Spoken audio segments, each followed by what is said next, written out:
Tel un pèlerin du Moyen-Âge, c'est avec émotion et ravissement que j'ai atteint le rocher sacré de Rocamadour. Véritable défi à l'équilibre, le village s'agrippe à une haute falaise calcaire du canyon de l'Alzou, en déployant à la verticale une prodigieuse superposition de maisons et d'édifices religieux. Le pèlerinage vers Rocamadour, m'a-t-on raconté, a rayonné dans toute la chrétienté à partir du XIIe siècle. La Vierge Noire qu'abrite la chapelle Notre-Dame attirait déjà des foules friandes de ses miracles. Henri II d'Angleterre et son épouse Aliénor d'Aquitaine vinrent même s'y recueillir en 1159.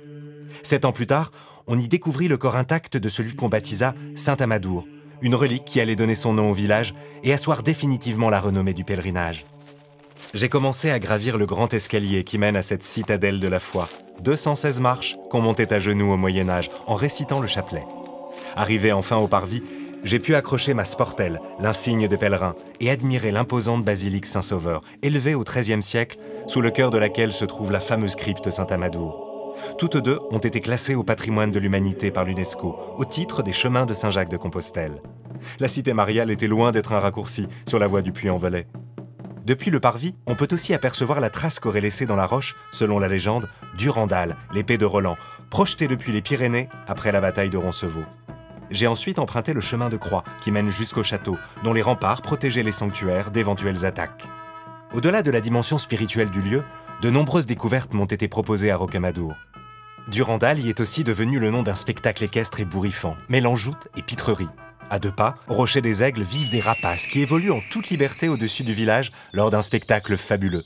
À l'Hospitalet, la forêt des singes m'a permis d'approcher 130 petits magots, eux aussi évoluant librement.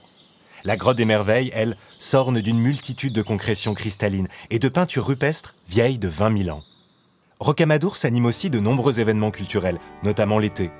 Les médiévales en juillet, avec leurs banquets moyenâgeux, le festival de musique sacrée en août, dont le pivot est le grand orgue de la basilique en forme de proue de bateau qui rappelle les sauvetages miraculeux de marins ayant invoqué Notre-Dame de Rocamadour au XVIe siècle.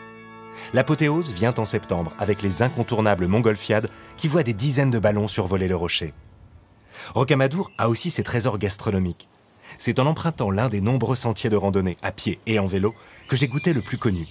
À la chèvrerie de la Borie d'Imbert, j'ai assisté à la fabrication du Rocamadour AOP, un fromage au lait cru entier dont l'origine remonte au XVe siècle et qui est célébré en juin lors de la fête des fromages. J'ai poursuivi mon chemin dans le parc naturel régional des Causses du Quercy, caractérisé notamment par son relief karstique. Truffé de grottes souterraines et de résurgences secrètes, souvent appréciées des plongeurs, il prend toute sa dimension au gouffre de Padirac, profond de 103 mètres et large de 32. On peut même s'y promener en barque. Enfin, du rebord du Causse de Gramat, où le chemin auvergnat de Saint-Jacques m'a mené, j'ai pu embrasser du regard le large ruban de la vallée de la Dordogne, qui dévoile ses haltes prestigieuses, tel le prieuré de Carénac. Un voyage lotois des plus spirituels.